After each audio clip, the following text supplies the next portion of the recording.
বাঙালি জাতির উপর যে রাতে ঢাকায় পাকিস্তানি হানাদাররা ঝাঁপিয়ে পড়েছিল সেই 1971 সালের 25শে মার্চ।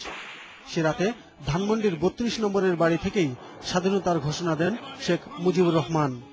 পরপরই আটক এবং দীর্ঘ কারাভোগের পর দেশে ফিরে আসা। নিজস্ব বিমানে চড়ে ঢাকার উদ্দেশ্যে রওনা হলেন নবগঠিত রাষ্ট্রের জনক বঙ্গবন্ধু শেখ মুজিবুর রহমান।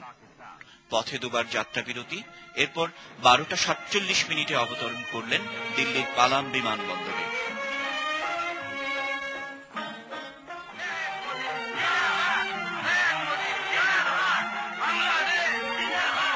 আর এখানেই আয়োজিত এক সংবর্ধনায় ইংরেজিতে বক্তৃতা শুরু করলে সে দেশের জনগণের অনুরোধে বাংলায় বক্তৃতা করতে হয় বাঙালির এই চিরায়ত বন্ধুকে।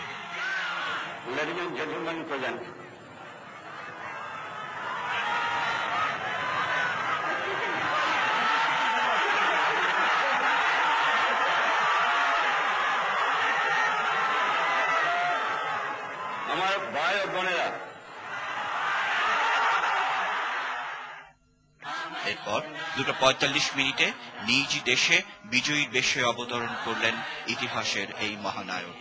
বঙ্গবন্ধু তার বর্ণাঢ্য রাজনৈতিক জীবনে প্রায় 47,000-এরও বেশি বক্তৃতা করেন। এর মধ্যে সবচেয়ে আবেগঘন ও ঐতিহাসিক বক্তৃতা করেন 10ই জানুয়ারি রেসকোর্স ময়দানে। বারবার আবেগ আপ্লুত হয়ে বঙ্গবন্ধু 9 মাসের পাকিস্তানি কারাগারের বন্দী দশার বর্ণনা দেন এই বক্তৃতায়। জানতাম না আমার ফাঁসির হুকুম হয়ে গেছে। আমার ছেলের পাশে আমার জন্য কবর খোঁজা হয়েছে। আমি প্রস্তুত হয়েছিলাম, বলেছিলাম আমি বাঙালি, আমি মানুষ, আমি মুসলমান। একবার মরে, 2 বার মরে না।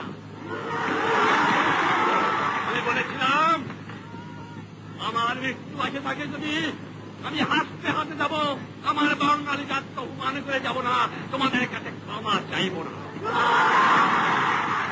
এবং যাবার সময় বলে যাব, জয় বাংলা, স্বাধীন বাংলা, বাঙালি আমার জাতি, বাংলা আমার ভাষা, বাংলার মাটি আমার স্থান।